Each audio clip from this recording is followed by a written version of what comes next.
una de las cuales es la propia historia de Puerto Rico entraña una suerte de espejo de cómo asume un académico, un intelectual puertorriqueño, como es el profesor que vamos a presentar, el profesor Edwin Sierra González, cómo asume su condición de ser formalmente un Estado asociado, pero algunos consideramos, creo que él, por lo que hemos podido leer que él escribe, como un Estado colonial. Pero esto cómo impacta en muchos aspectos de la vida cotidiana y de la vida, digamos, en este caso de la diversidad sexual y de otros aspectos que él nos hablará.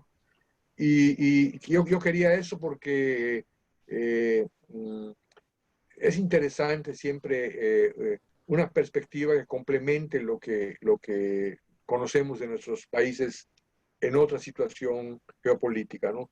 Bueno, Edwin Sierra González es egresado del recinto del Río de Piedras en la Universidad de Puerto Rico y donde tuvo el grado de Historia en América, concentraciones de lenguas modernas como francés y portugués, y drama. También posee un máster en Historia de Europa y su difusión atlántica, y una certificación en habilidades sociales y emocionales en la Universidad Pablo de Olavide, que les decía yo ayer, en la anterior sesión, que yo honraba mucho la gran labor que ha hecho el profesor Marchena al sembrar semillas de inquietud y de reflexión crítica en diversos países de América Latina. Ahora me comentaba el maestro Edwin que él no directamente tomó ese curso, pero que tuvo contacto con la figura del profesor Marchena, que es una figura descollante. Seguramente lo tendremos en una de estas, con él, igual con el profesor Justo Cuño. De igual forma, destaca Edwin como comunicador y como columnista. En Mérida se le lee en la revista Informe Fracto, donde nos manda en la sección Madre América, nos manda interesantes anotaciones y reflexiones sobre Puerto Rico, y también pues en su propio país. Yo he leído artículos que nos postea sobre todo del tema. Ahora estaba yo leyendo mucho sobre el tema electoral que están atravesando ellos, que es todo un tema también, ¿verdad? No es el tema de esta mañana, pero que es todo un tema en Puerto Rico. Y la única salvedad que les quería decir es que pues San Juan, donde él está en este momento, y por lo tanto Puerto Rico, están bajo amenaza de una tormenta mucho más severa de la que tenemos nosotros. Para nosotros ya nos anunciaron que se está yendo un poco a la costa, o sea, hacia la zona de la costa oriental, y que no tendrá tanta afección en Mérida. Pero la de Edwin Sierra, o sea, la de Puerto Rico, es inminente, que hoy por hoy tendrá un choque fuerte sobre ellos. Él mismo me explicaba que no se espera que haga contacto terrestre, pero es inminente que va a afectar a algunas partes de la isla de Puerto Rico, ¿no? Y esto me lo decía él porque pudiera en algún momento de la conferencia eh, truncarse nuestro anhelo de comunicación global, porque se vaya la luz o porque se vaya el contacto de Internet, ¿verdad? Sí. Yo le decía a Edwin un poco en chiste, pero la tengo en serio. Tengo una fortaleza que me está indicando que no va a haber ninguna interrupción, y que Puerto Rico además va a salir adelante en esta pandemia. Acabo de hablar a Canshock con unos amigos que tengo allá, y ellos me han indicado que todo va bien, que todo va bien incluso para ellos. Son don Marcial, que murió hace poco, pero tiene un sucesor que nos ayuda mucho en estas cosas. Entonces, bueno, Edwin, te cedemos la palabra porque ya tenemos al público presente. Bueno, pues primero que todo, buenas tardes a todos, a todas, ¿verdad? Por estar presente. Agradezco la oportunidad y el espacio, sobre todo no porque sea a mí, sino porque es el espacio para Puerto Rico, que en muchos contextos es uno de los países latinoamericanos o hispanoparlantes como que más desapercibidos o más ausentes dentro del contexto internacional. Por bien como señalas nuestra condición colonial con los Estados Unidos, nunca utilizo el término de Estado asociado, ¿verdad? Digo que en la medida en que llamemos las cosas por su nombre, pues provocaremos que la gente despierte antes. Nuestra condición colonial pues nos limita en el escenario internacional y nos hace grandes ausentes en muchos aspectos, excepto en el aspecto deportivo, donde pues Puerto Rico disfruta de soberanía deportiva y en ese sentido pues hemos podido estar de tú a tú con los demás pueblos del mundo. Entrando ya un poco, ¿verdad?, en la dinámica de lo que vamos a estar dialogando durante para ustedes mañana de hoy, para mí la tarde, aquí es una hora más tarde en Puerto Rico. Vamos a hablar sobre lo que es la diversidad sexual en Puerto Rico desde el coloniaje y obviamente los desencuentros entre los Estados Unidos y Puerto Rico en este siglo XXI que apenas está comenzando. Obviamente el hecho de que Puerto Rico sea un territorio de los Estados Unidos significa que estamos sujetos a la jurisprudencia de Estados Unidos, y que toda ley que se apruebe en Puerto Rico está sujeta a ser derogada por los Estados Unidos, o que cualquier ley que ellos aprueben que nosotros no hayamos considerado aplicaría a Puerto Rico salvo que ellos indiquen lo contrario. Esto significa que no tenemos la capacidad de decisión. ¿Okay? Así que hablar de sexualidad en Puerto Rico es un asunto que en pleno siglo XXI levanta alertas e intensos debates respecto a su manejo en asuntos públicos y educativos, o incluso cómo el Estado debe gestionarlos. La moralidad con la que se alzan ciertos grupos cívicos, religiosos y políticos se exacerba sobremanera cuando se plantea de la sexualidad una diversidad. Diversidad que muchos se niegan a reconocer apuntando a un binario religioso ya establecido y que biológicamente la ciencia en parte secunda basado en un principio de reproducción. Desde que el choque cultural con Europa trastocó las bases matriarcales de la sociedad taína nativa, el patriarcado ha campeado, debo decir, por establecer unos modelos que ha costado cuestionar en el lento cambio generacional. En este punto, las primeras décadas del siglo XXI han sido escenario de una batalla social por romper con los paradigmas y estigmas desde el centro del arraigo puertorriqueño, pero el fundamentalismo, aliado con los partidos políticos de mayoría, han actuado en contubernio para limitar esos avances. A pesar de este escenario tan complicado y desfavorecedor, hay un elemento político que ha trastocado profundamente el escenario jurídico sexual puertorriqueño, su realidad de sometimiento e inferioridad colonial respecto a los Estados Unidos. Esta realidad que algunos políticos se niegan a reconocer, aunque ha sido deplorable y negativa en el desarrollo político, económico y social del país, en el caso de la jurisprudencia respecto a la diversidad sexual y los derechos que le protegen, ha resultado beneficioso. No sin antes escenificar contraposiciones entre el poder colonial y el poder de la metrópolis. Si bien no es correcto decir que no ha habido intentos por manejar las injusticias presentes en el sistema, normalmente defendidos por colectivos civiles y partidos políticos minoritarios, es necesario señalar que la consecución de tales objetivos ha sido en parte por las imposiciones del Tribunal Supremo de los Estados Unidos, el cual está jurídicamente y legalmente sobre el puertorriqueño. Para que tengamos una idea, en Puerto Rico se realizaron unas investigaciones por parte del doctor José Toro Alfonso, que es del Departamento de Psicología del recinto de Río Piedras de la Universidad de Puerto Rico. Y la misma se publicó en el 2007. Sí sabemos y estamos conscientes de que ha pasado bastante tiempo. Sin embargo, es muy pertinente todavía porque la información que provee pareciera que el tiempo no se está moviendo. Esa publicación se hizo a través de la Comisión de Derechos Civiles de Puerto Rico, y la misma señala que el Tribunal Supremo de Puerto Rico aporta muy poco para detener la desencadenada homofobia en la sociedad, y que los elementos homofóbicos y discriminatorios permean todos y cada una de las decisiones que hemos estudiado. Obviamente esta decisión no es extraña cuando estos puestos vitalicios que tienen los jueces duran hasta los 70 años y son asignados por los partidos de poder que se han alternado continuamente. El estudio que se realizó en agencias de servicio público arrojó datos sorprendentes que reflejan la mirada del país. Por ejemplo, un 47% establece o entiende que Puerto Rico no es un lugar seguro para demostrar la diversidad sexual existente.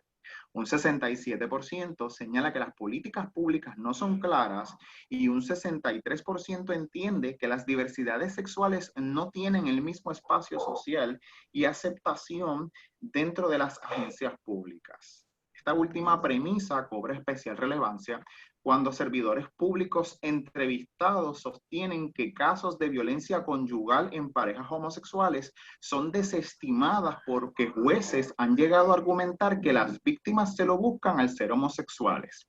Más allá de eso, en el 2003 el tribunal había suprimido la protección a parejas homosexuales, entonces parejas de convivencia, a la luz de la ley contra la violencia doméstica. De igual manera, en un caso de abandono de menores, trabajadores sociales han sostenido que los menores eran abandonados porque eran dejados a cargo de un tío homosexual, recargando la orientación como un riesgo y evidencia de que el menor era abandonado.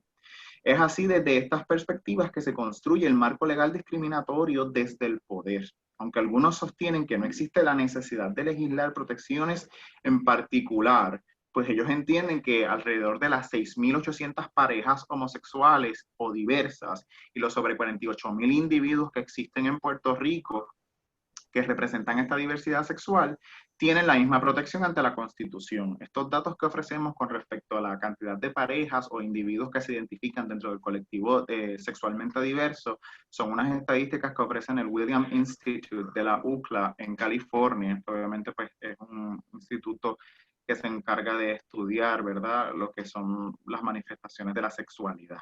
En el aspecto legal, Puerto Rico y Estados Unidos han tenido unas diferencias bastante marcadas, sobre todo porque el Tribunal Federal de los Estados Unidos, que tiene una corte de distrito en Puerto Rico, obliga automáticamente a que Puerto Rico tenga que alinearse a sus decisiones. Pero, por ejemplo, mientras en Estados Unidos ya se permitía el que una persona pudiese en su certificado de nacimiento ajustar el género con el que se identificaba o el sexo con el que se identificaba, en Puerto Rico solamente permitían un cambio de nombre. O sea que, por ejemplo, yo podía ser Alex, pero si decidí en algún momento transicionar, ¿verdad?, hacia ser Alexandra, pues yo podía ser Alexandra en mi certificado de nacimiento, pero en el lugar de género seguiría apareciendo la M de masculino. Y obviamente eso va a representar un choque constante. Esta situación resultaba paradójica, pues la Ley Suprema de Puerto Rico, o lo que nosotros llamamos aquí la Constitución, existen unas mayores garantías con respecto a la inviolabilidad del ser humano y su intimidad, contrario a la Ley Suprema de Estados Unidos, que obviamente es mucho más débil en este sentido y todo se determina a base de la libertad. ¿Okay? Siendo así, esta situación requería que la información sustancial pudiese ser vista a pesar del cambio. O sea, cuando se hacía un cambio en el certificado de nacimiento en Puerto Rico, tenía que permanecer la información original. Esto es, que yo podía transicionar a ser fémina, pero en el género iba a aparecer el rastro o la señal de que anteriormente fui varón. Y obviamente esto levanta unas contradicciones hacia la intimidad del individuo porque llegaba a ser cuestionado y se podía levantar unas situaciones incómodas con respecto a la persona que estuviese ofreciendo el servicio o la persona que lo fuese a recibir. Lo interesante de todo esto es que el Tribunal de Puerto Rico, el Tribunal Supremo, llegó a manifestarse en contra o en posiciones encontradas con apenas 5 años de diferencia. Por ejemplo, en un caso que se trabajó en el 2000, donde una mujer transicionada, ¿verdad?, solicitó el cambio de género en su certificado de nacimiento, el tribunal determinó que sí, porque dentro de la ley del registro demográfico se entendía que a través de una orden del tribunal y esos espacios que la ley no determinaba cuando se creó en 1930, porque la ley del registro demográfico de Puerto Rico es de 1930, pues evidentemente a este momento esa ley creada en aquel entonces no iba a prever lo que obviamente nosotros manejamos hoy en día. Así que el Tribunal Supremo resolvió a favor de esta dama, revocando al tribunal de primera instancia. Y obviamente esto se consideró un adelanto de que, wow, en Puerto Rico le han permitido a una persona transgénero poder adecuar sus documentos oficiales, ¿verdad?, con esa identidad manifiesta. Sin embargo, en el caso del 2005, que es lo que se conoce como el caso Delgado Hernández, el tribunal revocó la decisión previamente tomada, arguyendo que la ley no proveía para estos aspectos, pues no estaba expresamente establecido. O sea, lo que en un momento el Tribunal Supremo determinó que no estaba especificado y que por esas lagunas se podía hacer, ahora determinó 5 años después que como no estaba expresamente escrito, eso no se podía hacer. Así que esto constituyó una vuelta atrás jurídica. Inclusive uno de los jueces asociados del tribunal, el juez Rivera Pérez, en su oposición, ¿verdad? Él señaló en su opinión que serían múltiples las consecuencias en el sistema jurídico vigente, como por ejemplo la autorización indirecta del matrimonio entre personas del mismo sexo y la adopción de menores por parejas del mismo sexo, entre otras, lo que evidentemente en el 2005 en Puerto Rico estaba prohibido. Inclusive la prohibición hacia, por ejemplo, el matrimonio homosexual en Puerto Rico era tal que en 1999 se enmendó el Código Civil mediante la Ley 94 para especificar, y cito, que cualquier matrimonio entre personas del mismo sexo o transexuales contraído en otras jurisdicciones no será válido ni reconocido en derecho en Puerto Rico. O sea, que el mismo Estado modificó el Código Civil para endurecer su oposición hacia la diversidad. Con la llegada del Partido Demócrata y Obama en los Estados Unidos en el 2008, a la presidencia estadounidense, debo decir, los asuntos de diversidad sexual y el colectivo LGBTQI adquirieron mayor notoriedad. En ese momento, mediante órdenes ejecutivas, cuando hablamos de órdenes ejecutivas, ¿verdad? Hablando en el contexto puertorriqueño y estadounidense, son unas especies de decretos donde se determina una acción a tomar que no requiere la aprobación legislativa. En ese momento, el presidente de los Estados Unidos brindó mayores derechos al colectivo dentro del ejército. Pues, en el ejército de Estados Unidos había una norma común que era no lo digas, no lo hables. O sea, que se le invitaba a los miembros de las Fuerzas Armadas que tuviesen una orientación o una diversidad sexual manifiesta no alineada con los estereotipos a que se callaran, a que no hablaran de eso. E inclusive se le dio mayor protección a los estudiantes transgéneros en las escuelas. Lo interesante de todo esto es que con el pasar del tiempo, en el 2013, el gobierno federal determinó, el Tribunal Federal de los Estados Unidos, debo decir, determinó que el gobierno federal no podía definir expresamente el matrimonio como un enlace entre un hombre y una mujer. Sin embargo, dejaba a los estados y territorios, entiéndase en este caso a Puerto Rico, determinar si se alineaba con esa decisión o si asumía una postura propia. Esto evidentemente llevó a unos choques porque Puerto Rico efectivamente se negó a asimilar esa decisión del Tribunal Supremo y a mantener su propia visión dentro del Código Civil de que ese matrimonio era solamente entre hombre y mujer. Sin embargo, esto vino a cambiar 2 años después, porque ya el tribunal determinó en el 2015 que el matrimonio podía ser también entre dos hombres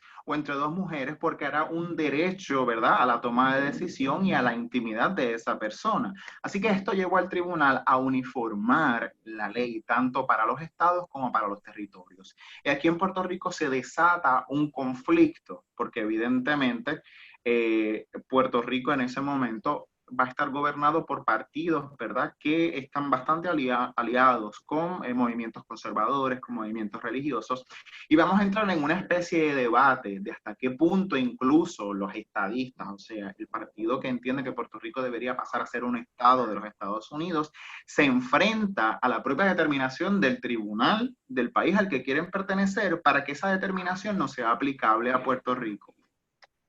Inclusive un juez federal que tenía un caso similar en Puerto Rico que se estaba viendo, él determinó que esa determinación del Tribunal Federal no aplicaría a Puerto Rico. Y sin embargo fue revocado, porque obviamente si el Tribunal Federal determinó que sí era aplicable, como un juez de la misma instancia federal determinaba que no iba a aplicar a Puerto Rico.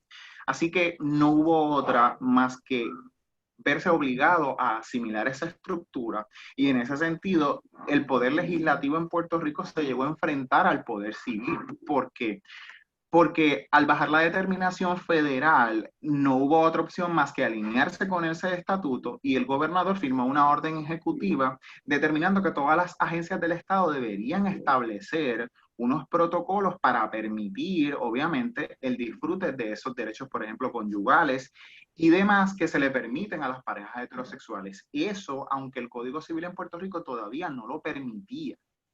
Así que se fue adecuando. A pesar de esa determinación, el mismo poder legislativo se enfrentó al gobernador para frenar esta normativa, indicando que eso no podía aplicar a Puerto Rico porque Puerto Rico no era un estado federal. En Estados Unidos, ¿verdad? Existen varios niveles de ciudadanía. Están los que son naturales ciudadanos, que son los que nacen dentro de los estados federales. Están los que son ciudadanos naturales, perdón, los naturales no ciudadanos, que en ese caso son, por ejemplo, los que nacen en la isla de Guam, en el Pacífico, son naturales de los Estados Unidos, pero no son ciudadanos de los Estados Unidos. Y están los que somos ciudadanos, pero no somos naturales, que es en el caso de los puertorriqueños, que somos ciudadanos de los Estados Unidos, pero no somos naturales. Por eso, por ejemplo, no podemos votar por el presidente de los Estados Unidos, ni tenemos representación en el Congreso, salvo un comisionado o comisionada residente que puede hablar, pero no puede votar en las determinaciones del Congreso. Es importante destacar, ¿verdad?, que a pesar de que todo esto ha ocurrido en Puerto Rico recientemente, ahora hace 1 o 2 meses aproximadamente, en el 2020, se aprobó un nuevo Código Civil. El Código Civil todavía no ha entrado en vigor. Se espera que entre en vigor en los próximos meses, se entiende que para diciembre, porque se aprobó que entrará en vigor 6 meses después de su aprobación. Y esto obviamente trajo unos conflictos porque normalmente se espera que sea un año en lo que obviamente abogados, tribunales, jueces, se familiarizan con este nuevo código que obviamente pues altera las reglas sociales en Puerto Rico. Así que se espera que este código traiga un montón de batallas legales a partir de diciembre, porque obviamente pues no está en efecto, así que no aplica todavía, pero se espera que en la medida en que entre en efecto, este documento va a traer muchas batallas legales en los escenarios en Puerto Rico por el tipo de lenguaje, sobre todo porque está hecho a base de unas ideas del gobierno ultraconservador que está actualmente, y obviamente tiene un lenguaje muy impreciso, es un lenguaje ambiguo, e incluso algunos han llegado a indicar que tiene un lenguaje discriminatorio, especialmente porque entra a limitar derechos como la adopción, los hijos fuera del matrimonio, trae al escenario las terapias reparativas, entre otros asuntos que en ese momento pues los tribunales van a tener que ver. Y es como un retroceso, porque en la medida en que el gobierno federal de los Estados Unidos camina hacia adelante, proveyendo derecho a estos colectivos y a las diversidades sexuales, el gobierno en Puerto Rico se enfoca en seguir restringiendo o limitando dentro de los espacios vacíos que pueda tener la ley federal, lo que los ciudadanos puertorriqueños, ¿verdad?, puedan disfrutar en la manifestación o protección de esa diversidad. Lo interesante, ¿verdad?, es que, por ejemplo, la debilidad del gobierno con respecto a los grupos fundamentalistas quedó palpado en un caso muy particular en el 2013, cuando en pleno proceso legislativo para aprobar una ley en contra del discrimen por orientación sexual e identidad de género, el gobierno eliminó y limitó las instancias de su aplicación en último momento antes de su votación final para que solo aplicara en cuestiones de empleabilidad. O sea que esta ley solamente iba a ser aplicable en cuestiones del empleo, pero sacó del escenario y de la legalidad otros aspectos como servicios esenciales y demás. Así que para contrarrestarlo y evitar esas fuertes críticas que el gobierno recibió, en el 2014 nominó como juez asociada al Tribunal Supremo de Puerto Rico a una licenciada que se llama Maite Oronoz. Cabe recalcar que pues, la honorable Maite Oronoz ahora mismo es la jueza presidente del Tribunal Supremo de Puerto Rico, y es una abogada y ahora es la primera juez del Tribunal Supremo de Puerto Rico, la primera presidenta que es abiertamente homosexual, abiertamente lesbiana. Y eso pues obviamente levantó serios debates, porque se entendía que esa designación que estaba haciendo el gobernador era simplemente para calmar o intentar congraciarse con los colectivos o las luchas, ¿verdad?, de la diversidad sexual que estaban siendo sacadas del proyecto legislativo a ley que no se aprobó en su integridad. Así que vemos cómo el gobierno intenta jugar dentro del marco legal, ¿verdad?, intentando congraciarse con los colectivos, pero sin afectar a los colectivos fundamentalistas, de los cuales muchos de estos partidos se alimentan y buscan su voto durante los procesos electorales. Y obviamente en este momento, como bien resaltó Carlos, estamos en un proceso electoral, así que todas estas cosas se están viendo ahora mismo, de cómo el gobierno intenta congraciarse con fundamentalistas, con grupos de centro, de derecha, pues, intentando mantenerse en el poder. Así que esta designación fue sumamente criticada, no tanto por el hecho de, obviamente, la orientación sexual de la presidenta, sino por ese juego o ese vacilón que tiene el gobierno entre, mira, verdaderamente estás enfocado en fortalecer los derechos de las personas o de estas minorías, o simplemente estás jugando en ese altamar legal para ver qué puede salir de todo esto. Sobre todo porque esa designación no vino acompañada de un esfuerzo para proteger la jurisprudencia y los derechos de estos colectivos que se vuelve tan necesaria. Obviamente, aunque en algunos aspectos se avanzó, en otros no, y con el cambio de gobierno, más adelante, cuando entró el gobierno conservador en el 2017, estos avances se ponían en peligro. O sea, hemos ido en un traspié constante hacia adelante y hacia detrás, por lo menos en la esfera local, sin alterar las determinaciones del Tribunal Federal. Por ejemplo, en poder de que el poder, en vista, debo decir, de que el poder legislativo en Puerto Rico no podía cambiar ni alterar las leyes federales porque están por encima de su jurisprudencia, intentaron aprobar lo que se conoció como una ley de protección a la libertad religiosa. Esto obviamente levantó muchas sospechas, porque en Puerto Rico ya la Constitución provee la protección constitucional para la libertad religiosa y la libertad de culto. Así que lo que se buscaba con este proyecto en realidad era blindar a los sectores fundamentalistas del país, con los cuales comulgaban algunos miembros del Parlamento, para que se negaran a atender, servir o recibir a personas de diversidad sexual, amparándose en que su doctrina o base de fe se los prohibía, porque esa persona no vivía según sus parámetros. En Estados Unidos se han visto varios casos también de cómo, por ejemplo, para bodas homosexuales hay ciertos concesionarios de bizcochos, pasteles, que se han negado a ofrecer el servicio porque ellos no comulgan obviamente con este tipo de decisiones, y se han visto unas batallas legales. Pues en Puerto Rico se intentó hacer lo mismo, pero el proyecto de ley no prosperó. Aunque sí fue aprobado en ambas cámaras, en la de representantes y en el Senado, el gobernador lo vetó en ese momento. Estamos hablando del 2017, en ese momento el gobernador era Ricardo Rosselló, pues que, ¿verdad? Ya no es el gobernador, dadas las protestas del 2019, y tuvo que renunciar a su cargo. Pero a pesar de que el proyecto fue aprobado por el Poder Legislativo y fue vetado, el Poder Legislativo no ha conseguido pasar por encima de ese veto, porque la Constitución establece que necesita 3/4 de los miembros de las cámaras para ir por encima del gobernador, y eso pues no ha pasado. Como podemos apreciar, a grosso modo, evidentemente, porque este es un tema que trae mucho debate y que lo seguirá trayendo en Puerto Rico, a pesar de la resistencia y los pequeños avances que pudieron surgir desde la jurisprudencia puertorriqueña, los grandes cambios en el ordenamiento jurídico y la diversidad sexual han venido y siguen llegando por dictamen del Tribunal Federal. Y obviamente esto es una gran contradicción. Inclusive en el momento en el que yo me sentaba a analizar todo este material, yo entraba ¿verdad?, en una introspección, y yo decía, resulta interesante cómo quizás el sometimiento político que Puerto Rico en muchos ámbitos resulta denigrante, limitante y nos quita muchas posibilidades de desarrollo económico y social. Sin embargo, con respecto a la protección de estas diversidades en Puerto Rico, es resultado beneficioso, porque si esperamos por la jurisprudencia puertorriqueña, pues obviamente estaremos mucho más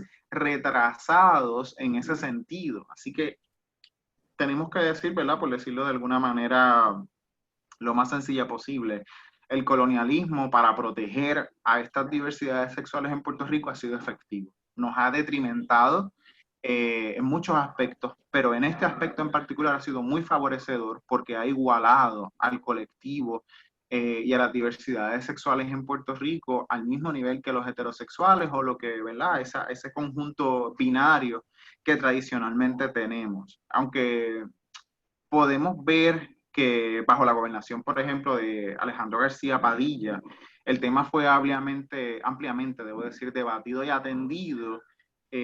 Hay muchas posturas encontradas, sobre todo porque se ha dado el caso en Puerto Rico de que el Poder Ejecutivo pasa a manos tras las elecciones de un partido de centro derecha y el Poder Legislativo es de derecha por completo.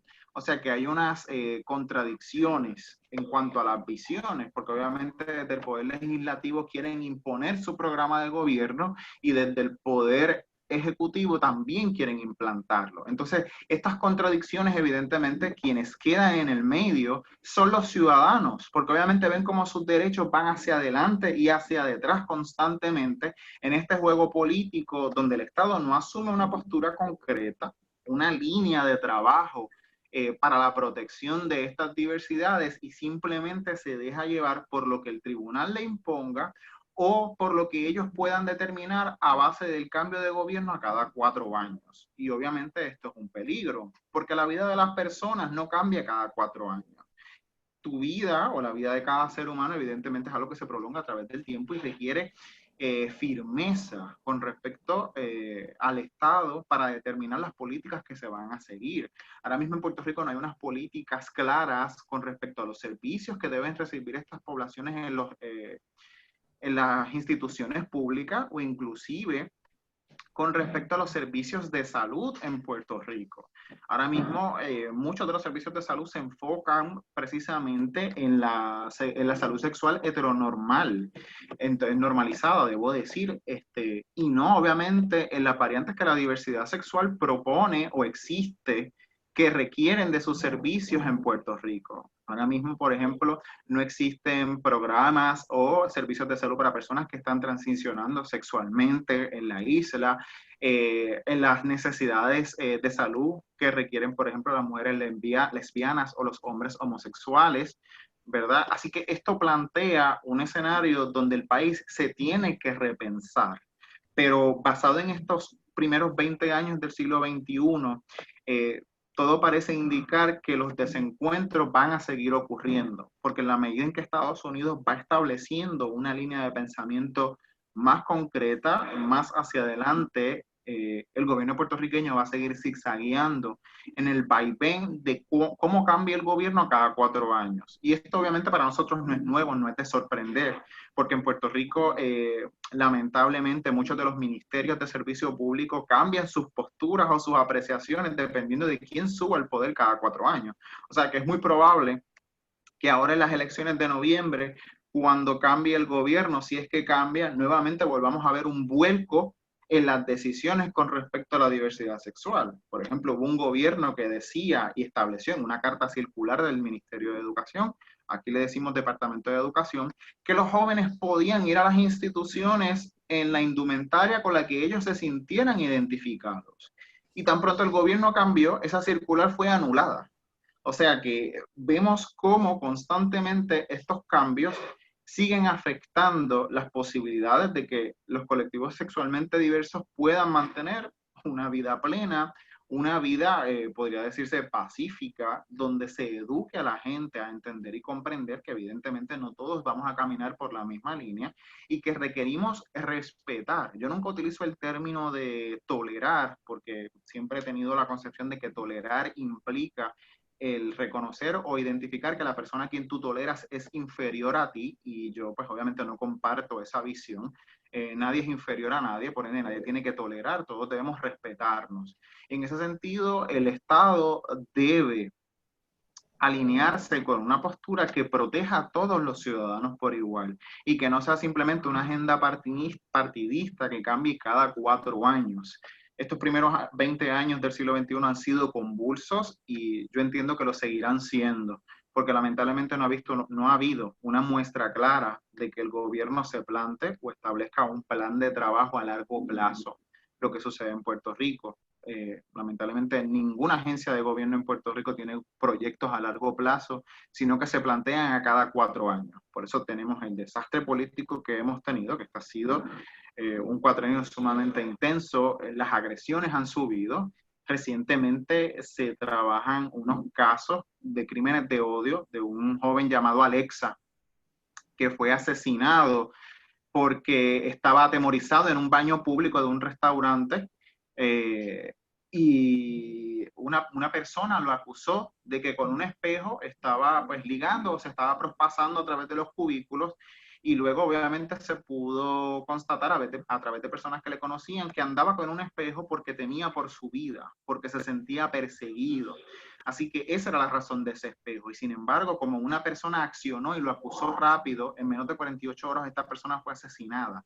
O sea que podemos ver obviamente el grado de incultura de la sociedad con respecto a la manifestación de estas diferentes diversidades y cómo la sociedad no lo maneja y no lo trabaja. Lamentablemente porque desde el gobierno no hay estructuras educativas ni legales que protejan a estos colectivos. Hubo una racha en Puerto Rico donde se asesinaron a 5 transexuales, o sea, ya se está estableciendo que hay una persecución sistemática contra este colectivo para matarlos.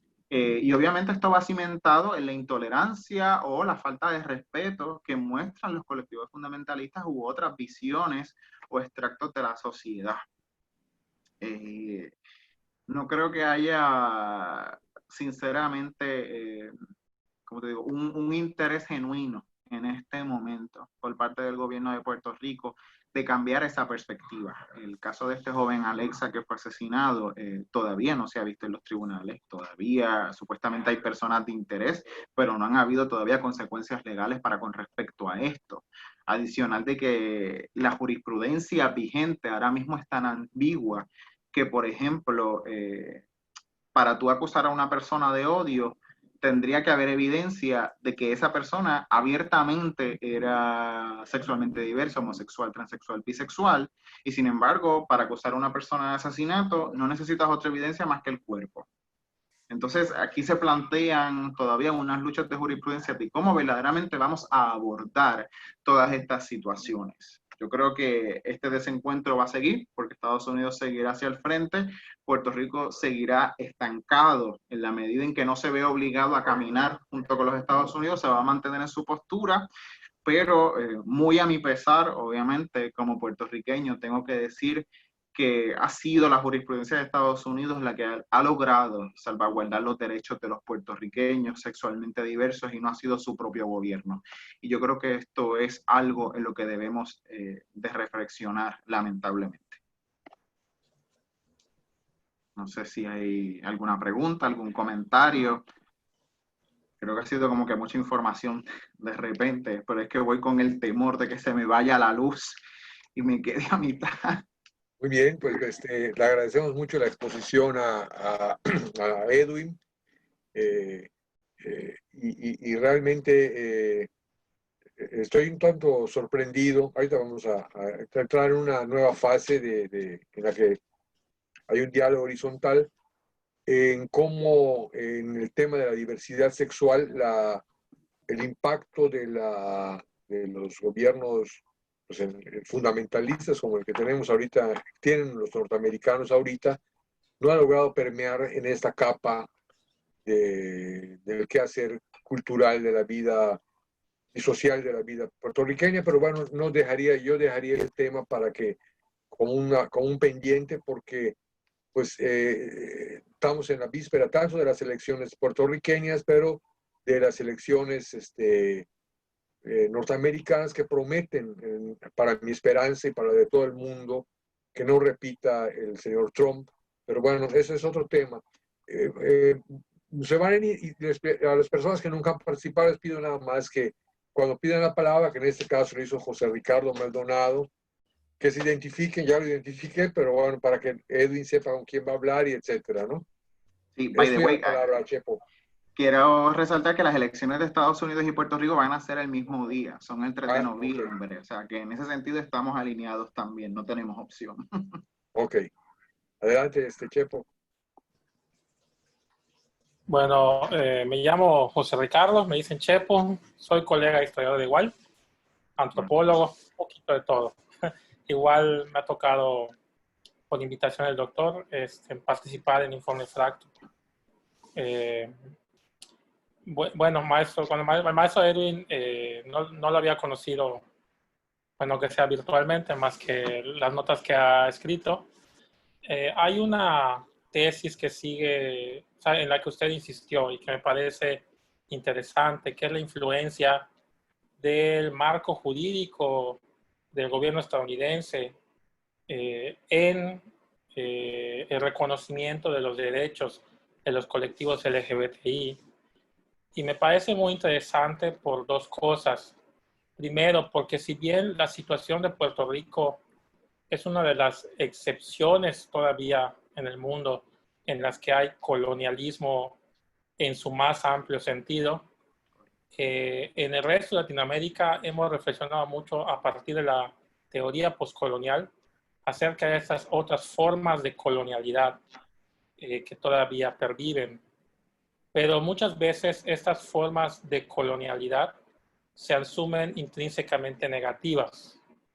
Y hay unos procesos de negociación bien interesantes como este de la diversidad sexual que se dan en Latinoamérica. Yo cuando analizaba la evolución de los movimientos sociales en México y en Yucatán, donde se reconoce, donde se habla de los derechos de las personas homosexuales, incluso de una problemática asociada que es el VIH, los gobiernos supranacionales, la manera en que se va articulando este marco, pero un marco internacional, y las cortes internacionales han tenido mucho que ver con la forma en que en México, igual aquí en Yucatán, se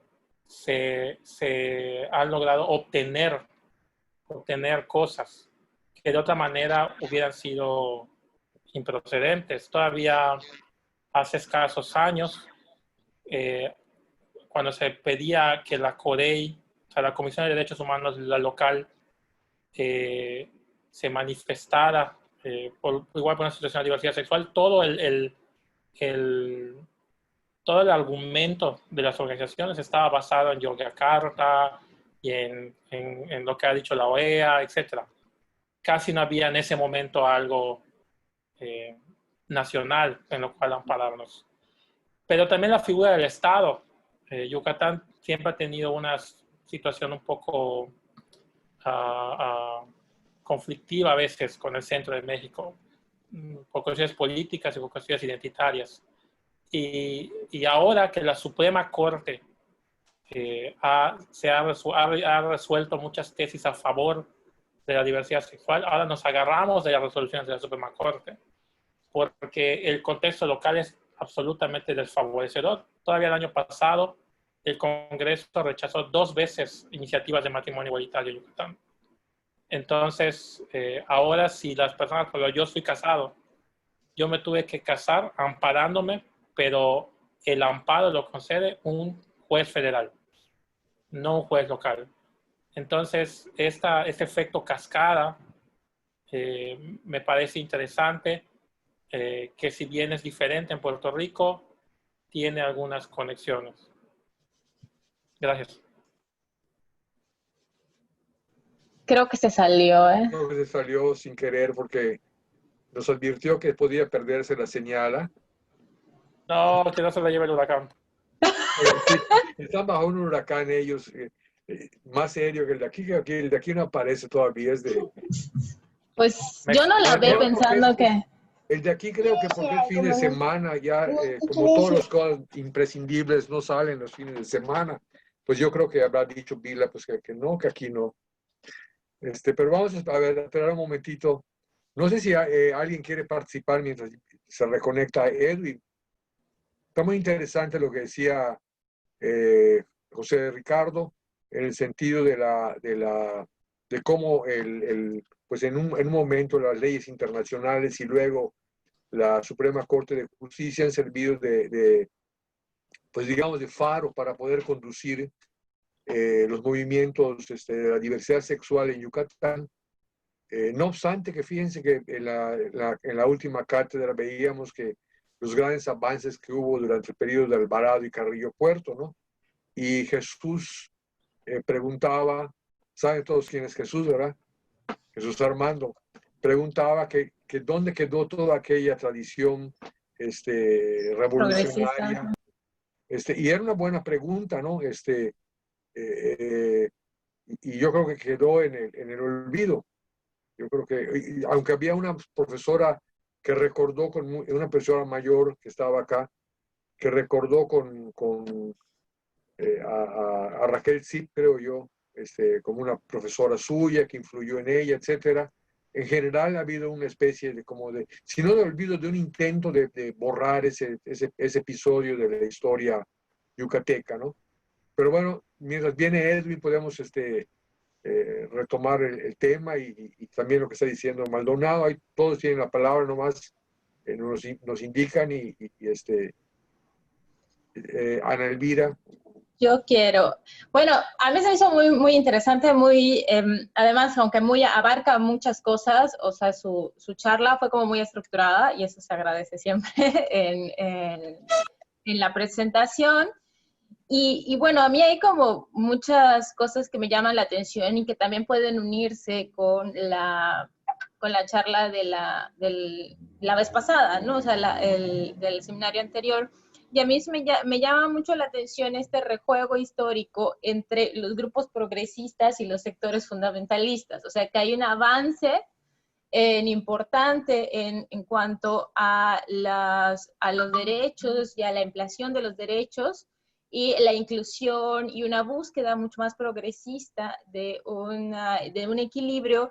Y luego hay un despunte de los sectores más fundamentales que tienen una participación muy fuerte en la vida política, ¿no? Y que hacen como toda una campaña para revertir toda esta tendencia progresista, ¿no?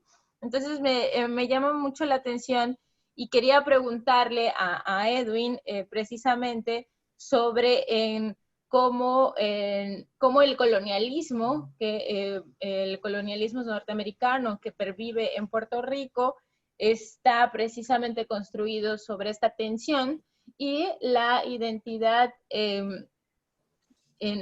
homosexual propiamente de los puertorriqueños se ve construida en esta tensión política entre los grupos fundamentalistas y los grupos progresistas, que además tienen que vivir supeditados a un poder exterior que marca una línea muy concreta, ¿no? Un poquito también, como dijo Chepo, en esta tensión entre el centro y la periferia, ¿no? O sea, como también lo vive Yucatán, entre lo estatal y lo federal.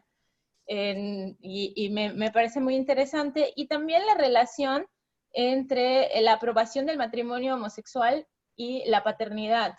Porque al menos una de las cosas que en Yucatán causó mucha oposición para el matrimonio igualitario no era propiamente el matrimonio igualitario, sino la posibilidad de que esto abriera la opción para la adopción. Entonces, eso era como una de las cosas que movía. Ahora sí que con los niños no nos metemos, ¿no? Entonces, y aunque la gente no estaba abiertamente en oposición con el matrimonio igualitario, sí con la adopción homoparental. Entonces, esta sí era un tema de mucho escozor, sobre todo porque sigue, aunque es una práctica recurrente, en esta idea de que el tío gay adopte al sobrino abandonado, que es una práctica recurrente, no tiene validez jurídica. O sea, este tío o esta tía que adopta no tiene una presencia legal más allá que de un tutor transicional, ¿no? Entonces, esta es, me parece muy, muy interesante en cómo lo presentan, ¿no? Y sobre todo eso también, porque en el caso de Yucatán también la violencia conyugal homosexual no está tan, ni siquiera aparece propiamente no sé, ahí me faltaría ahí Jesús y Chepo que nos dijeran cómo está el tema de la violencia en conyugal homosexual en Yucatán, porque que yo sepa ni siquiera está, o sea, propiamente identificada, hay como un vacío legal ahí, o sea, no sé si hay una actualización ahí. Creo que está Jorge por acá. No sé si hay una actualización por ahí, pero no sé cuál es el estado de la violencia conyugal homosexual en Yucatán. No sé si en ese tema nos quiere ayudar un poquito, si sabe algo, José Ricardo. Uh-huh. O Ricardo, nosotros le decíamos en la facultad Ricardo, Chepo. Chepo, adelante, es adelante. como Jesús, ya se cambiaron el nombre y se ponen Sí, así Jesús, artistas. Jesús Armando, todos, pues son identidades mutantes, ¿no? No, pues yo le preguntaría igual a Jesús porque tampoco Pero Jesús conozco. no vino hoy Jesús, Chepo. Sí, claro. No es que Cuando tiene lo guardia veamos. hoy en la comisión.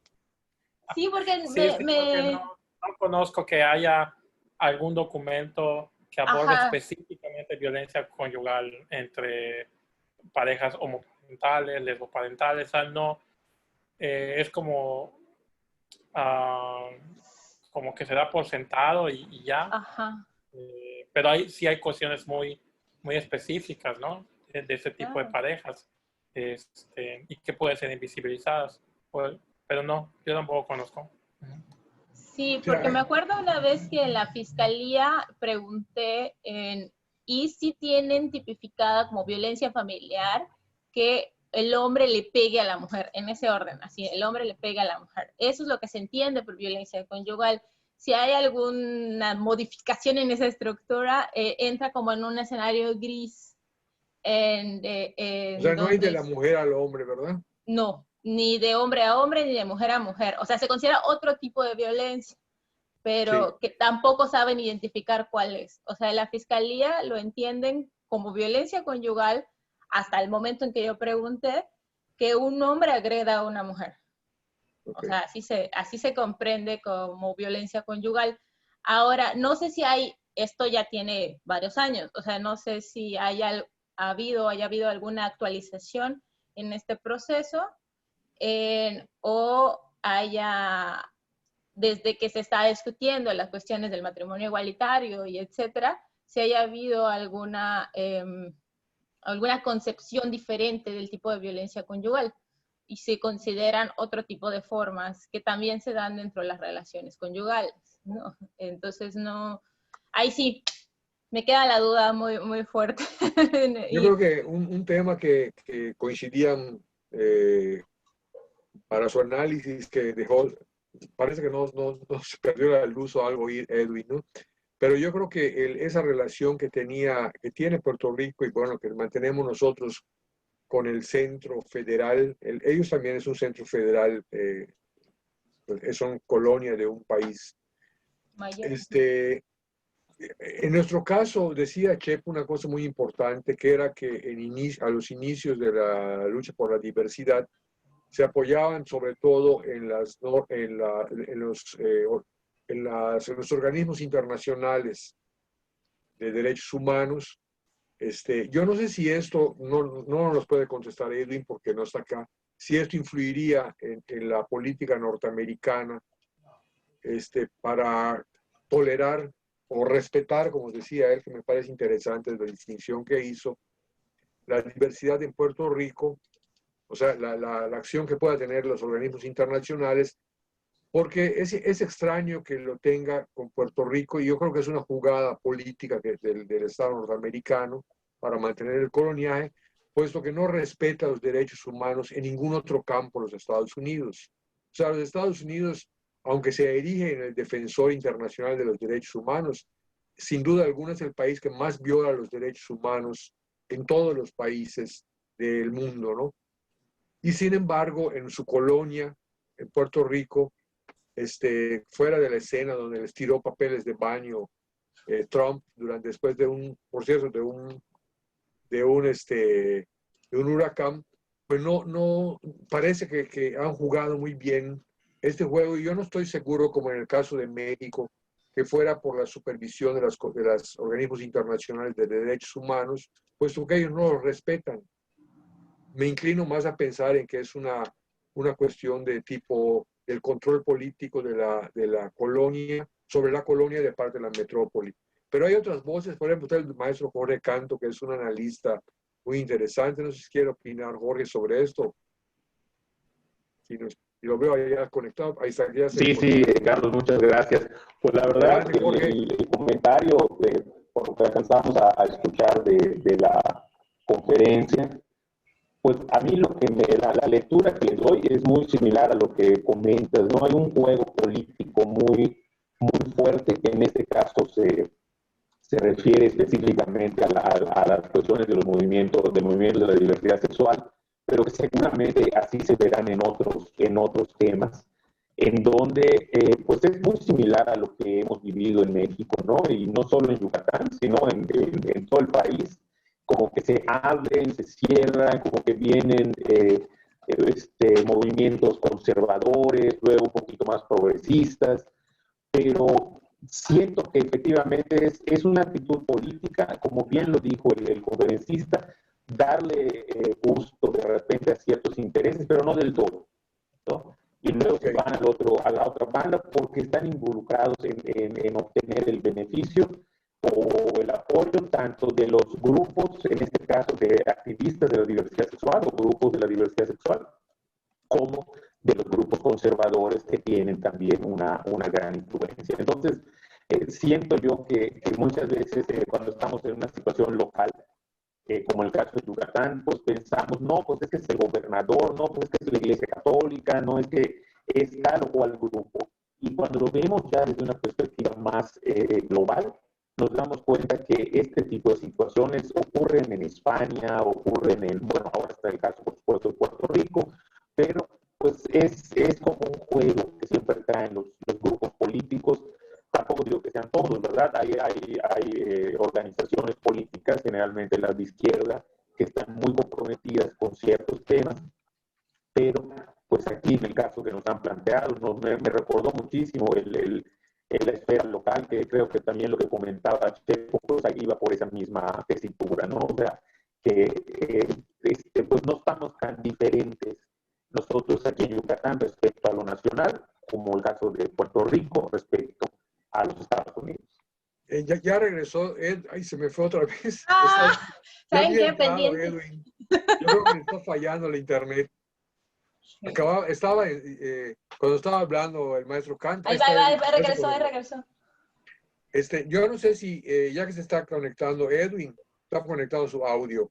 Le podemos preguntar, las tres personas que han intervenido, que son Edwin, las tres personas que han intervenido tenían cositas que preguntarte, que son Anelvira, bueno, Chepo, Anelvira y Jorge Canto. Si lo pudiéramos resumir en 2 palabras para dar tiempo de que pasemos los tres y pueda responder Edwin. Listo, disculpen, estoy conectado desde el teléfono ahora porque están habiendo bajones de electricidad y bueno. Nos imaginamos que algo así había pasado. Sí, Chepo, por favor, vamos a empezar. Ahora es imposible, así que si ven mucho movimiento de cámara, estoy desde el teléfono. No importa. Cuéntenme. A ver, Chepo, tú te quedaste con la voz.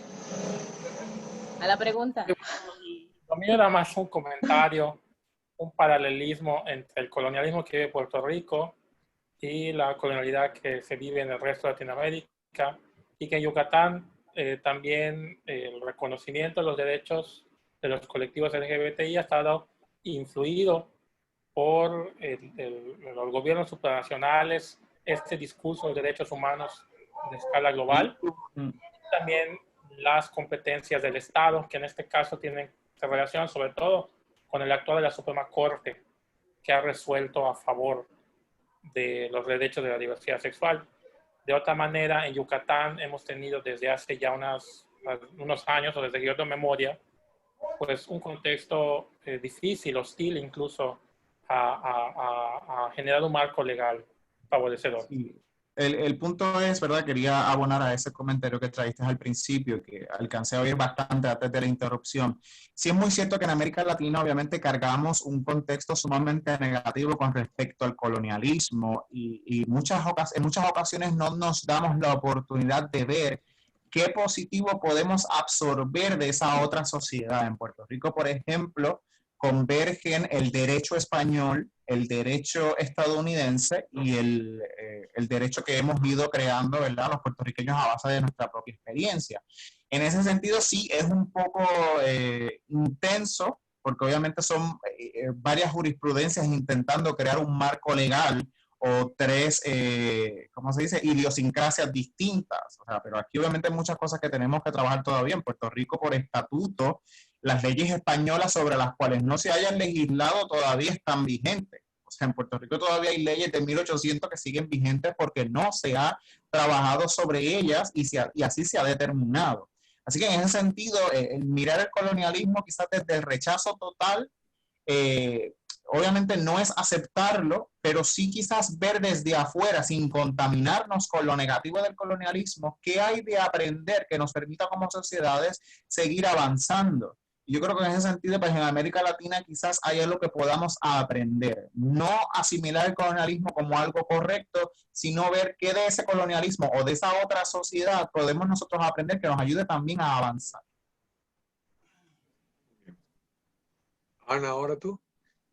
Ok, bueno, yo tenía así como algunas dudas y bueno, fueron como tres cuestiones. Uno es el rejuego entre los grupos progresistas y los sectores fundamentalistas que se dan en las tensiones políticas, ¿no? Eso es algo que también en Yucatán lo hemos visto consistentemente. Y bueno, también me queda la pregunta acerca de que si esto tiene que ver con lo que acabas de decir, con esta tensión que se vive en el Caribe entre las superposiciones de los diversos colonialismos. O sea, en caso de Yucatán también hemos tenido en una influencia española y luego vino la República y así sucesivamente hemos tenido también una evolución. Justamente en la sesión pasada hablamos del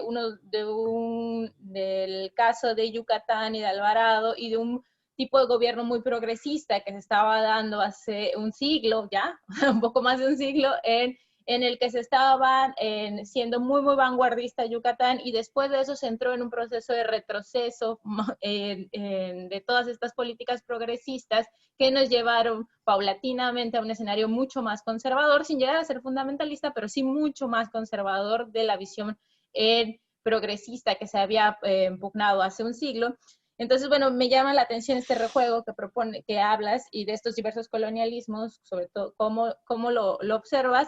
La segunda es en el caso de Yucatán, una de las oposiciones más fuertes de los grupos conservadores no es propiamente al matrimonio igualitario, sino que este abre la opción a la paternidad. Y esto es así como el gran conflicto existencial de los grupos conservadores yucatecos.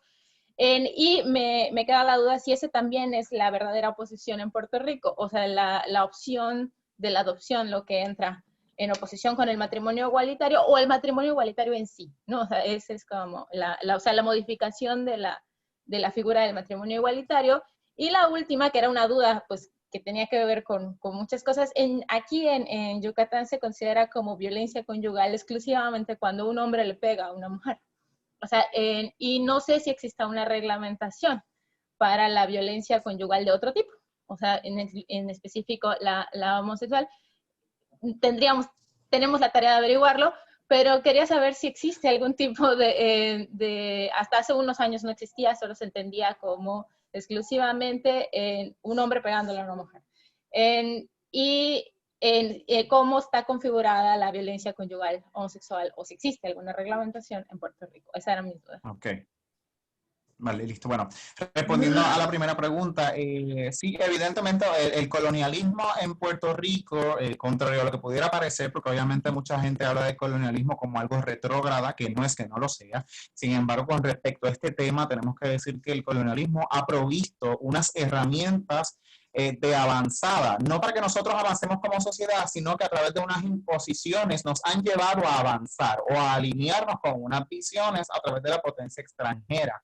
esa mezcla de idiosincrasias entre los diferentes tipos de derechos que convergen en Puerto Rico obviamente crea una serie de crisis, porque hay quienes prefieren mirarlo desde la visión española, que no deja de ser patriarcal. Hay quienes prefieren verlo desde la visión estadounidense y quienes prefieren verlo desde una visión criolla. Así que el Tribunal Supremo, por ejemplo, que son 9 jueces, tienen visiones completamente distintas. Entonces, obviamente es a través de las votaciones que podemos lograr un estatuto, pero no dejamos de conocer a través de sus opiniones disidentes el por qué se oponen y cuáles son las visiones que están ahí en lucha. Ahora mismo, por ejemplo, una de las juezas está por jubilarse porque entre los 70 años y estamos en medio de un gobierno sumamente conservador y, por ejemplo, en una revisión que hice ayer, me parece, de los 9 jueces, 6 son ultraconservadores y 3 son de centro liberal. O sea que hay una composición sumamente conservadora con respecto a esto y que si esperamos que sea desde el Tribunal Supremo de Puerto Rico que ocurran esos cambios mientras esté dominado por la derecha y el fundamentalismo, eso no va a ocurrir. Eso con respecto a la primera. La segunda, me planteabas, se me escapó de primero, refréscame un poco, por favor. La segunda pregunta era con respecto a... El matrimonio igualitario y la relación matrimonio igualitario y paternidad, o sea, la posibilidad de... Bueno, aquí ya va más desde el mismo origen del matrimonio igualitario entre hombre y hombre, mujer, mujer. Obviamente la adopción es una consecuencia porque ya, por ejemplo, tienen el derecho, pero en el nuevo Código Civil están intentando limitarlo. El Código Civil nuevo que se aprobó ahora en 2020, pero que no ha entrado en vigor, intenta limitar ese derecho, obviamente, por lo que enfaticé en el texto. O sea, lo que no puedo cambiar por la ley federal, que es el matrimonio y la adopción, voy a limitarlo intentando imponer ciertas condiciones para que eso se dé. Si esas personas pueden proveer estas condiciones, entonces sí yo le voy a permitir la adopción. Obviamente ellos se están escudando en los vacíos legales que esta jurisprudencia pueda tener, porque bien como dicen los jueces, el legislador o la ley no provee todo, sino que los jueces van a interpretar. Y evidentemente entre los vacíos que intenta llenar la legislatura en Puerto Rico, junto con el tribunal que está dominado por jueces conservadores, pues ya sabemos que obviamente van a entrar unas limitaciones particulares. Con respecto al punto tercero que mencionaste, que era... violencia conyugal. Dime de nuevo, se me escapó el... Violencia conyugal. La violencia conyugal en Puerto Rico. La violencia conyugal en Puerto Rico, para el 2003 se restableció el orden binario de agresión de hombre hacia mujer. Sin embargo, en 2013 se tuvo que reformular la ley y ahora mismo, ahora te digo hoy porque no sé mañana, incluye los diferentes tipos de violencia en los diferentes escenarios de convivencia familiar. Inclusive ya no solo abraza el contexto de pareja, sino intrafamiliar. Por ejemplo, una agresión de un tío a un sobrino, de un hijo a un padre. O sea que la ley, por obligación de los estatutos federales, se ha tenido que ampliar para abanicar otros posibles escenarios que ocurren dentro del contexto doméstico. Ok, muchas gracias. Jorge, no sé si quisiera preguntar lo de la relación metrópoli-colonia por el canto. Creo que no está. Sí, sí está. Sí, Carlos, nada más. Bueno, a la conferencista, una pregunta muy sencilla. Si has encontrado, además de este tema particular de la diversidad sexual, otros temas en los cuales se haga ese rejuego político, en donde de repente se dan aparentemente espacios favorables hacia un grupo, pero luego se hace una rectificación y que es, digamos, como parte de esta negociación política que hemos vivido pues, yo diría que en el mundo entero, pero vamos a centrarnos en los países latinoamericanos. En el caso de Puerto Rico, aparte del tema de la diversidad sexual, ¿eso consideras que ocurre, no sé, en las políticas económicas, en la educación, en otro tipo de temas? Lo que estoy entendiendo, porque tengo un poco de interferencia, es con respecto a si este escenario que se plantea en la diversidad sexual también se puede apreciar en otros escenarios como económicos, sociales y educativos. ¿Estoy correcto? Sí, así es. Bueno, mira, sinceramente, cuando lo miras, hay mucho que plantearse. Yo no podría decir desde mi apreciación que esto haya favorecido el desarrollo de ciertas políticas, porque, por ejemplo, mucha gente habla del desarrollo económico de Puerto Rico, de los ingresos que Puerto Rico tiene, que si los observamos desde el parámetro latinoamericano, por ejemplo, el ingreso per cápita en Puerto Rico es mayor, el desarrollo de infraestructura en Puerto Rico en ciertos sentidos puede ser mayor, o al menos esa es la visión que se tiene, porque, por ejemplo, aquí en Puerto Rico hablan mucho con respecto a que Puerto Rico tiene un estatus por encima del resto de los países de América Latina, o al menos ese es el discurso de muchos políticos, y sin embargo Puerto Rico desde el 2004 no ha crecido nada económicamente, mientras la República Dominicana crece a un ritmo económico del 6% anual. O sea, Puerto Rico está hace más de 10 años en recesión. ¿Qué escenarios plantean otro tipo de progresos como en la diversidad sexual? Eso depende desde la perspectiva en la que lo querramos mirar. Porque, por ejemplo, en lo económico hay unas inyecciones por parte del gobierno federal, sin embargo, está demostrado económicamente que Estados Unidos saca de Puerto Rico 3 veces más de lo que inyecta a la economía, porque Puerto Rico es una economía cautiva. O sea, en Puerto Rico lo que se vende de Estados Unidos son los excedentes de producción. Y las compañías estadounidenses se establecen en Puerto Rico, pero no pagan impuestos sobre la riqueza repatriada, y los salarios que pagan son, desde nuestro contexto, paupérrimos. O sea, en Puerto Rico, por ejemplo, un litro de leche te puede llegar a costar ya unos $2, no sé a cuánto está el dólar por peso mexicano. La última vez que fue a México me parece que estaba 1 por 17. O sea, que estamos hablando de que es... Pues bueno, pues un litro de leche en Puerto Rico, unos 48 pesos mexicanos. Yo no sé normalmente cuánto costará un litro de leche en México, sinceramente lo ignoro. ¿No llega a eso? No. Como 20, depende de la leche, pero la más, una deslactosada, esas que más caritas, 24 pesos, una cosa así.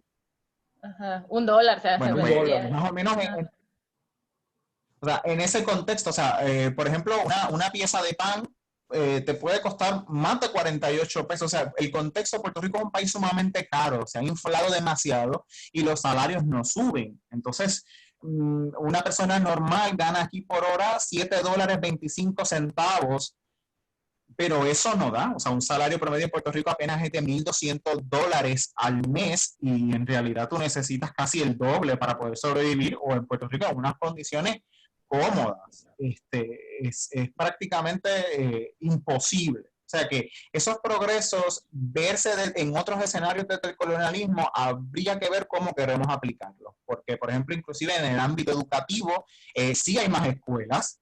Con respecto al periodo español, la alfabetización subió muchísimo. Prácticamente el grado medio de una persona en Puerto Rico es la carrera. Porque el gobierno provee fondos para subsidiarlo. Sin embargo, en las escuelas prácticamente nunca hay materiales, los maestros son muy mal pagados. Un salario promedio en Puerto Rico de un maestro comienza en $1,700, y te requieren la carrera más una licencia y una revalidación. O sea que tienes que pasar por 3 procesos para llegar, y sin embargo de ese mismo salario los maestros tienen que aportar para comprar materiales a los estudiantes, libros de textos, porque el mismo Ministerio de Educación no lo provee. O sea que, por más que muy estadounidense que muchas veces nos quieren visualizar, la realidad es que enfrentamos los mismos contextos y problemáticas que América Latina. O sea, digamos que, por decirlo, aunque sea de una manera negativa, esa raíz de las problemáticas latinoamericanas nos llama. Así que yo, en mi experiencia, lo único que diría es que en cuanto a jurisprudencia hemos avanzado de la mano de ese colonialismo, pero en los otros escenarios nos han mantenido estancados y no nos han permitido progresar económica ni socialmente. Puerto Rico es uno de los países más desiguales en América Latina. El nivel de pobreza está de sobre el 50%. La canasta básica está súper inflada. O sea, yo literalmente fui al supermercado por unas cuantas cosas y lo menos que gasté fueron $100.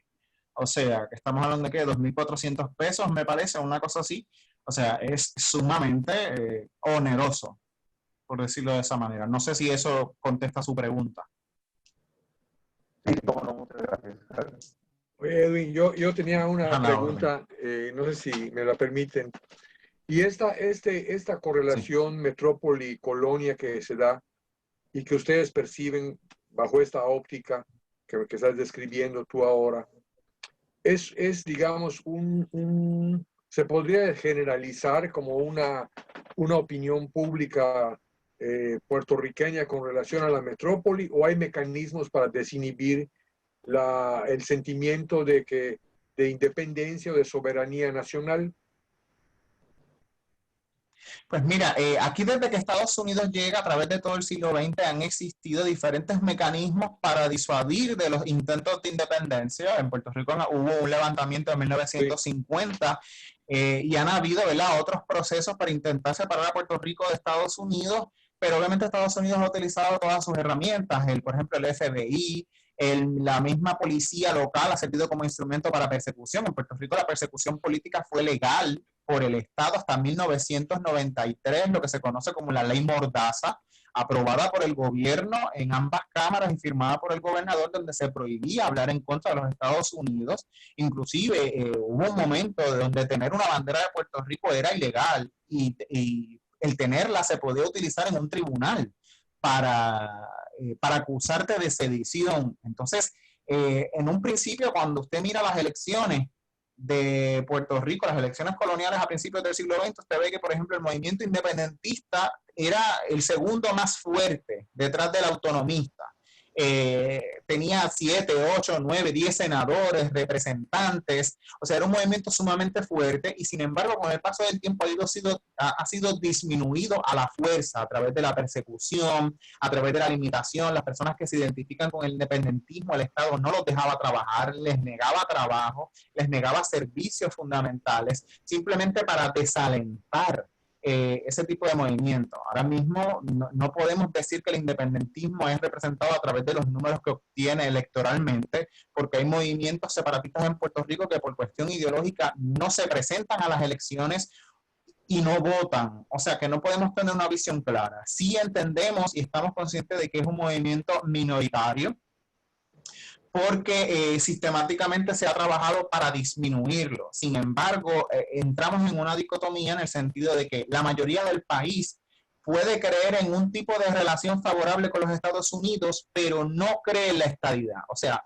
entiende que Puerto Rico no debe ser absorbido por completo de los Estados Unidos, sino que se debe mantener una diferenciación, reconociendo obviamente la identidad puertorriqueña. Es una especie de autonomismo medio extraño, ¿verdad? Que es lo que postula el partido de centro, porque obviamente el autonomismo de Estados Unidos no lo reconoce como un modelo político, reconoce la soberanía asociada, o ¿verdad?, lo que se conoce como una república asociada, donde es el recuperar nuestros poderes políticos y dejar en manos de Estados Unidos ciertos asuntos que nosotros entendamos pueden quedar en manos de Estados Unidos. Pero ahora mismo nosotros no tenemos control de milicia, no tenemos control de nuestros aeropuertos, no hemos podido cerrar el aeropuerto para contener el virus y mucha gente sigue viniendo de los Estados Unidos, porque en Puerto Rico los servicios de salud son mucho más baratos que los Estados Unidos, así que ellos toman un vuelo desde Nueva York y desde los estados de altos índices para tratarse en Puerto Rico porque el costo va a ser mucho menor.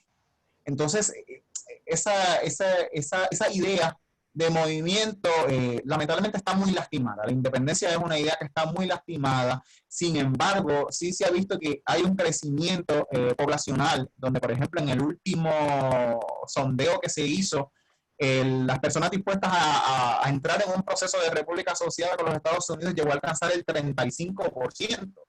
Lo que eso resulta sorprendente tomando en cuenta que en las últimas elecciones el movimiento independentista dentro de los electores que sí se manifiesta en esa contienda apenas llegó al 3%. O sea que estamos hablando de un diferencial de un 32% de personas que entienden que Puerto Rico sí se puede mover a lo que en nuestro contexto sería la izquierda y recuperar ciertos poderes políticos que ya muchos han reconocido que necesitamos si queremos salir de esta crisis económica y política que lleva al país hundido por más de 10 años.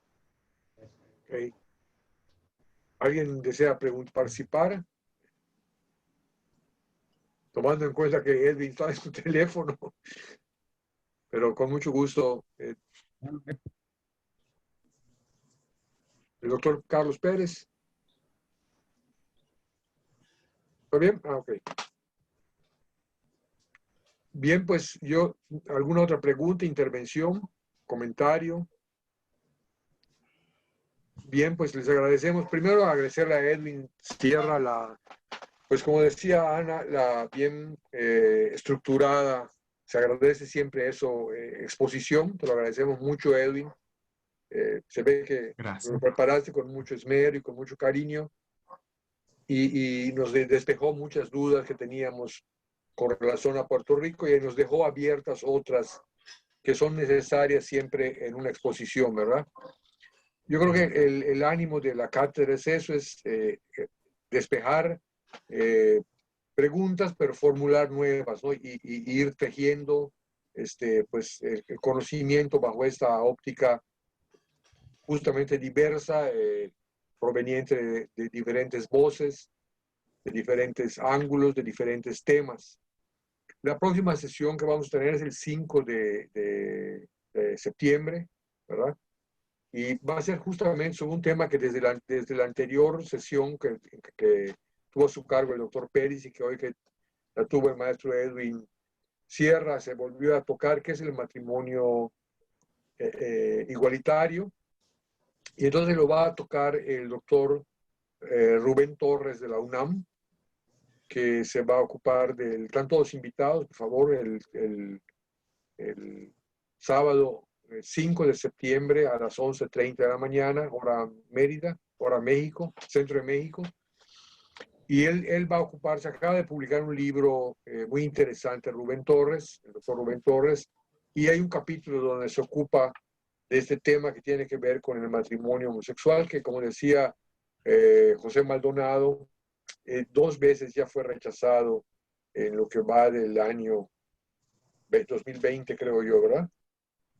No sé si estoy bien en el dato, pero 19, ha sido ¿no? rechazado. ¿Eh? 2019. Lo que pasa es que la pandemia ya nos robó el 2020. Sí, 2019, perdón, sí. Y los diputados pues siguen ahora.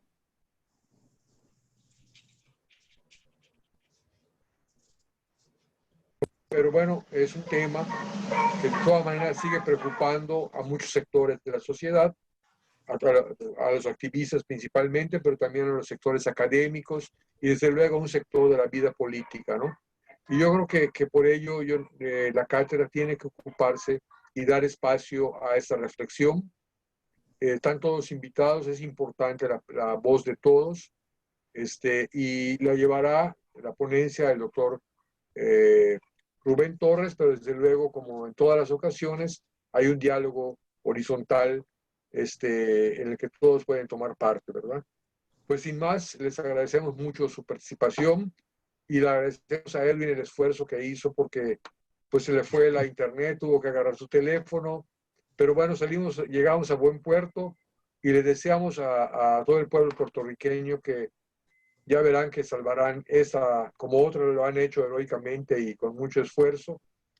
Como hace unos días me dijiste que hubo un temblor, han estado teniendo un 2020 que parecía el 2012 de los mayas, ¿verdad? Pero nosotros también estamos en situaciones difíciles, pero creo que saldremos adelante. Les Claro agradezco que sí. toda su participación y muy buenas tardes. Buenas tardes a todos. Chao. Buenas tardes, gracias. Gracias a todos y gracias